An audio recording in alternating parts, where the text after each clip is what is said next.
अगर आप लोग भी कल क्लास 12th रसायन विज्ञान का पेपर देने वाले हैं तो इस वीडियो को पूरा देखिएगा, क्योंकि इस वीडियो में मैं आप लोगों को बहुत ही ज़्यादा महत्वपूर्ण अभिक्रियाओं को बताने वाला हूं और ये अभिक्रियाएं बहुत बार पूछी जा चुके हैं, रिपीटेड क्वेश्चंस हैं, ठीक है। और प्रीवियस ईयर में भी लगातार पूछे गए हैं, इसलिए इनको छोड़कर तो पेपर देने नहीं जाना है।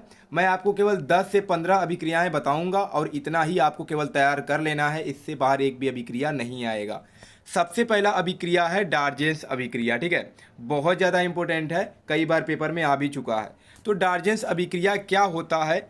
तो एल्कोहलों को पीरिडीन की सूक्ष्म मात्रा की उपस्थिति में थायोनील क्लोराइड के साथ गर्म करने पर एल्किल क्लोराइड प्राप्त होता है। यह डार्जेंस अभिक्रिया कहलाता है, ठीक है। मतलब एल्कोहलों को पीरिडीन की सूक्ष्म मात्रा की उपस्थिति में थायोनील क्लोराइड के साथ अगर हम गर्म करते हैं तो हमें एल्किल क्लोराइड प्राप्त होता है। जैसे रिएक्शन देख सकते हैं कैसे लिखना है।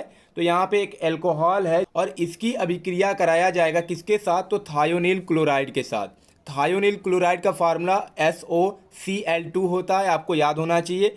तो अगर इनको मिला करके इनको गर्म करेंगे तो CH3CH2Cl यानी एथिल क्लोराइड में प्राप्त होगा और प्लस में अन्य उत्पाद भी बन सकते हैं, लेकिन ये हमारा मुख्य उत्पाद है, इसे लिखना जरूरी है। भले ही ये दोनों ना लिखे चलेगा, लेकिन मेन उत्पाद आपको लिखना होगा, ठीक है। एक बात और मैं आपको बताना चाहूँगा कि अगर आपको किसी भी अभिक्रिया का हिंदी नहीं लिखने आ रहा, ठीक है, आपको रिएक्शन याद है तो आप रिएक्शन ही लिख करके आ जाएंगे, तब भी आपको पूरे के पूरे अंक मिल जाएंगे। लेकिन बहुत सारे बच्चे कहते हैं कि सर हमें रिएक्शन नहीं याद हो पाता है, क्या हम केवल हिंदी लिख करके आ सकते हैं? तो ऐसा नहीं करना है। अगर केवल आप हिंदी लिख करके आएंगे तो आपको 1 नंबर भी नहीं दिया जाएगा जब तक आप उसका रिएक्शन नहीं लिखेंगे। तो रिएक्शन लिख करके आ सकते हैं, रिएक्शन पे नंबर मिलेगा, भले ही हिंदी ना लिखें, लेकिन अगर रिएक्शन नहीं लिखते हैं तो आपको 1 नंबर भी नहीं दिया जाएगा, ठीक है। नोट में मैंने यहाँ पर कुछ लिखा है, तो यहाँ पर MCQ भी पूछा जा सकता है। यह जो अभिक्रिया है क्लोरोएल्केन बनाने की उत्तम विधि है, ठीक है, याद रखिएगा इसको। दूसरी अभिक्रिया जो है वह है बोरोडीन हुन्स-डीकर अभिक्रिया, ठीक है। क्या है? बोरोडीन हुन्स-डीकर अभिक्रिया। इसमें क्या होता है? तो वसा अम्लों के सिल्वर लवण यानी Br2 या CCl4 से क्रिया कराने पर ब्रोमोएल्केन देते हैं, जैसे CH3CH2COOAg प्लस Br2। अगर इनका अभिक्रिया कराएंगे तो हमें क्या मिलेगा? एल्किल ब्रोमाइड यानी CH3CH2Br, ठीक है, प्लस AgBr और प्लस में Ca2, मतलब अन्य उत्पाद भी हमें साथ में मिलते हैं। तो यह है बोरोडीन हुन्स-डीकर अभिक्रिया, बहुत ज़्यादा इंपॉर्टेंट है। तीसरा अभिक्रिया है विलियमसन संश्लेषण अभिक्रिया, ठीक है। इसमें आपको क्या लिखना है कि एल्किल हैलाइडों को धातु एल्का ऑक्साइड के साथ गर्म करने पर ईथर प्राप्त होता है। यह अभिक्रिया विलियमसन संश्लेषण अभिक्रिया कहलाती है। मतलब हमें कोई एक एल्किल हैलाइड ले लेना है, जैसे हमने यहाँ पर लिया है एल्किल ब्रोमाइड C2H5Br, और इसकी अभिक्रिया किसके साथ कराना है? तो धातु एल्का ऑक्साइड के साथ कराना है। जैसे धातु हम ले लेते हैं सोडियम, तो सोडियम एल्कोऑक्साइड मतलब सोडियम एथॉक्साइड, और सोडियम एथॉक्साइड का फार्मूला होता है C2H5ONa। तो जब इनकी अभिक्रिया कराएंगे, साथ में इनको गर्म करेंगे, तो क्या प्राप्त होता है? ईथर मिलता है, ठीक है। क्या मिलता है? ईथर। तो C2H5O C2H5 यानी डाई एथिल ईथर हमें प्राप्त होता है, और प्लस में सोडियम ब्रोमाइड भी अन्य उत्पाद के रूप में मिलता है। तो ये कौन सी अभिक्रिया है? तो यह है विलियमसन संश्लेषण अभिक्रिया, बहुत बार पूछा जा चुका है। चौथी अभिक्रिया है ऊर्जा अभिक्रिया, ठीक है। एल्किल हैलाइड की अभिक्रिया शुष्क ईथर की उपस्थिति में सोडियम धातु के साथ कराने पर उच्चतर एल्केन प्राप्त होते हैं। यह अभिक्रिया ऊर्जा अभिक्रिया कहलाती है, ठीक है। तो हमने यहाँ पर एक एल्किल क्लोराइड ले लिया है और इसकी अभिक्रिया किसके साथ कराना है? तो कोई धातु के साथ कराना है, सोडियम धातु के साथ कराना है, ठीक है। तो हमने यहाँ पर Na ले लिया, साथ में किसकी उपस्थिति होनी चाहिए? तो शुष्क ईथर की उपस्थिति होनी चाहिए। तो जब इनकी अभिक्रिया कराएंगे तो हमें एल्केन मिलता है, जैसे यहाँ पर देख सकते हैं C2H5 C2H5। इसको क्या लिख सकते हैं हम लोग? तो इसको लिख सकते हैं C4H10। तो ये किसका फार्मूला हो जाएगा? तो ये ब्यूटेन का फार्मूला हो जाएगा, ठीक है। C4H10 और प्लस में 2NaCl यानी सोडियम क्लोराइड अन्य उत्पाद के रूप में बाहर निकलता है। पांचवी अभिक्रिया है कार्बिल एमीन अभिक्रिया, ठीक है। कार्बिल एमीन अभिक्रिया, इसमें क्या लिखना है? प्राथमिक एमीन क्लोरोफॉर्म तथा एल्कोहलिक KOH के साथ गर्म करने पर दुर्गंध युक्त यौगिक आइसोसाइनाइड बनाती है। यह अभिक्रिया कार्बिल एमीन अभिक्रिया कहलाती है। मतलब एक प्राथमिक एमीन रहेगा और इसकी अभिक्रिया क्लोरोफॉर्म तथा एल्कोहलिक KOH होना चाहिए। ठीक है, अगर इसके साथ कराते हैं अभिक्रिया तो हमें क्या मिलेगा, तो हमें मिलता है एल्किल आइसोसाइनाइड। यहाँ पर देख सकते हैं हमारे पास एक प्राथमिक एमीन है यानी C2H5 है यानी एल्किन एमीन, प्लस इसकी अभिक्रिया क्लोरोफॉर्म और KOH यानी कि एल्कोहलिक KOH के साथ कराते हैं तो हमें C2H5NC यानी एल्किल आइसोसाइनाइड प्राप्त होता है और साथ में अन्य उत्पाद KCl प्लस H2O यानी जल बाहर निकलता है। तो ये है कार्बिल एमीन अभिक्रिया। देखिए आपको ऐसे कोई नहीं बताएगा, मैं बहुत ही सरल शब्दों में लिख करके लाया हूँ जिससे आपको याद करने में भी दिक्कत नहीं होगा। 6 नंबर जो अभिक्रिया है यह है क्लोरोफॉर्म का ऑक्सीकरण। ठीक है, डायरेक्ट ये MCQ में भी पूछ देता है और ऐसे भी 1-2 नंबर का दे देता है कि क्लोरोफॉर्म के ऑक्सीकरण से क्या प्राप्त होता है। तो क्लोरोफॉर्म के ऑक्सीकरण से फास्जीन गैस प्राप्त होता है। ठीक है, क्या फास्जीन गैस। तो यहाँ पर अभिक्रिया देख सकते हैं CHCl3 प्लस इसकी अभिक्रिया वायु के साथ यानी ऑक्सीजन के साथ कराते हैं तो COCl2 यानी फास्जीन गैस प्लस में HCl बाहर निकलता है। 7वां नंबर अभिक्रिया जो है वह है गाटरमान कोच अभिक्रिया। ये भी बहुत ज़्यादा इंपॉर्टेंट है। इसमें क्या होता है, तो इसमें आप डायरेक्ट इसका समीकरण ही देकर आ सकते हैं और अगर हिंदी लिखना चाहते हैं तो अपने शब्दों में लिख सकते हैं। तो यहाँ पर एक बेंजीन है, बेंजीन की अभिक्रिया CO प्लस HCl के साथ कराते हैं AlCl3 की उपस्थिति में तो हमें C6H5CHO यानी बेंजल्डिहाइड प्राप्त होता है। इसे ही कहते हैं गाटरमान कोच अभिक्रिया। तो क्वेश्चन ऐसे भी पूछ सकता है कि बेंजल्डिहाइड बनाने की कोई 2 अभिक्रियाएं लिखिए, तो आप इसको एक लिख सकते हैं। ठीक है, तो क्वेश्चन थोड़ा घुमा फिरा कर भी पूछ सकता है, आपको हर तरीके से तैयार होना चाहिए। 8वीं जो अभिक्रिया है वह है फिटिंग अभिक्रिया।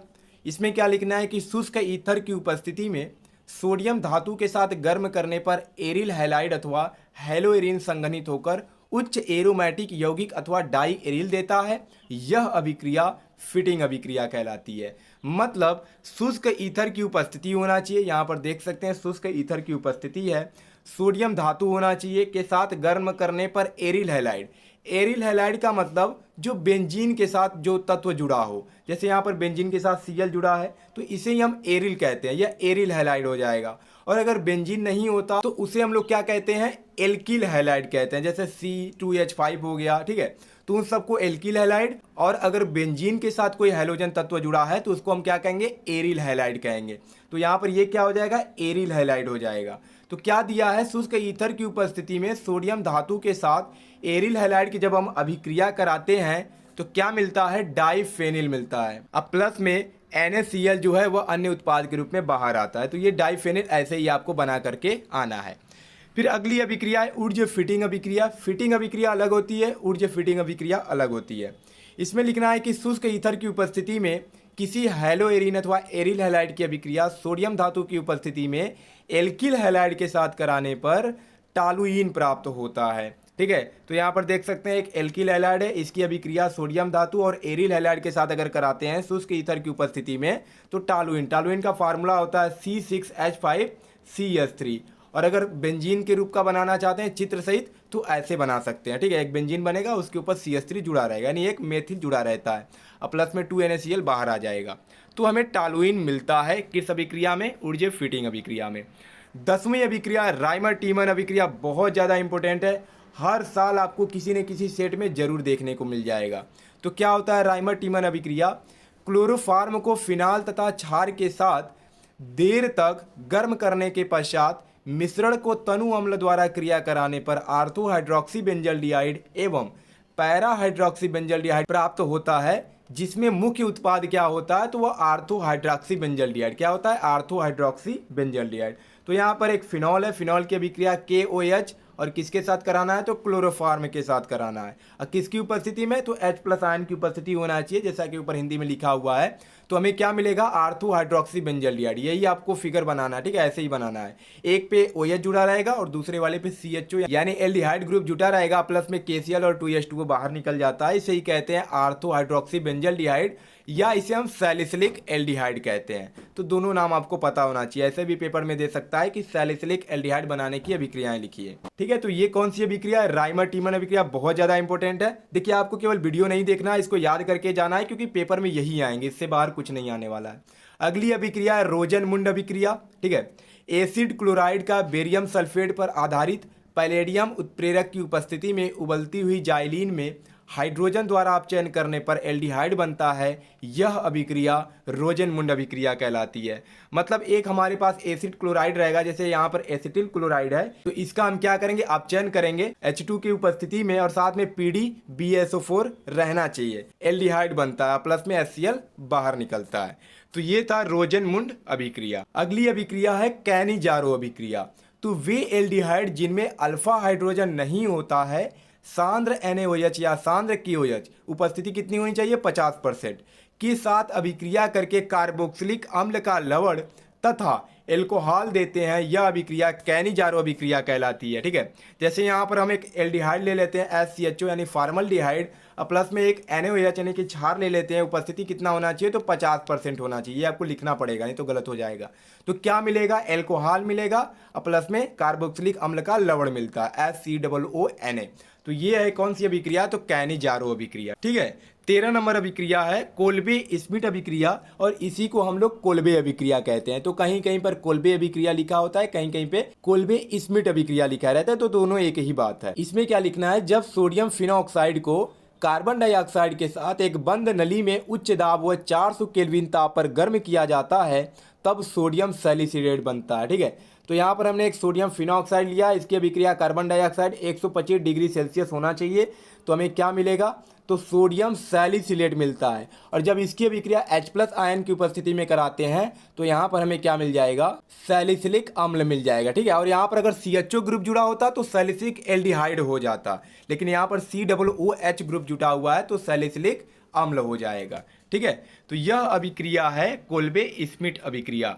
लास्ट अभिक्रिया है हाफमान ब्रोमेमाइड अभिक्रिया। ये भी बहुत ज़्यादा इंपॉर्टेंट है, ये भी बहुत बार पूछा जा चुका है। तो जब एमाइड की अभिक्रिया ब्रोमीन तथा प्रबल क्षार जैसे NaOH, KOH आदि के साथ कराई जाती है, तो क्या मिलता है, प्राथमिक एमीन उत्पाद के रूप में प्राप्त होता है। तो यहाँ पर हमने एक बेंजेमाइड का सूत्र ले लिया है, यानी C6H5CONH2। इसकी अभिक्रिया ब्रोमीन तथा KOH के साथ कराने पर हमें क्या मिलेगा, प्राथमिक एमीन यानी C6H5NH2 एमिनो बेंजीन मिलेगा, प्लस में KBr, K2CO3 और 2H2O अन्य उत्पाद के रूप में बाहर निकलते हैं। तो यह अभिक्रिया है हाफमैन ब्रोमेमाइड अभिक्रिया। तो केवल आपको ये 14 अभिक्रिया तैयार कर लेना है, इससे बाहर एक भी अभिक्रिया नहीं आने वाला है। ये बहुत ज़्यादा इंपॉर्टेंट अभिक्रियाएं हैं। अब किसी भी ईयर का पेपर उठा करके देखेंगे तो इनमें से हर साल 2 से 3 अभिक्रिया दिया ही जाता है। तो इन अभिक्रियाओं को छोड़ करके नहीं जाना है, अभी तैयार कर लो, क्योंकि कल पेपर है तो समय नहीं है आपके पास। अभी इन अभिक्रियाओं को तैयार कर लो और कल देखना आपके पेपर में ये अभिक्रियाएं जरूर देखने को मिलेगा। ठीक है, तो चलिए मिलते हैं नेक्स्ट वीडियो में, तब तक के लिए धन्यवाद।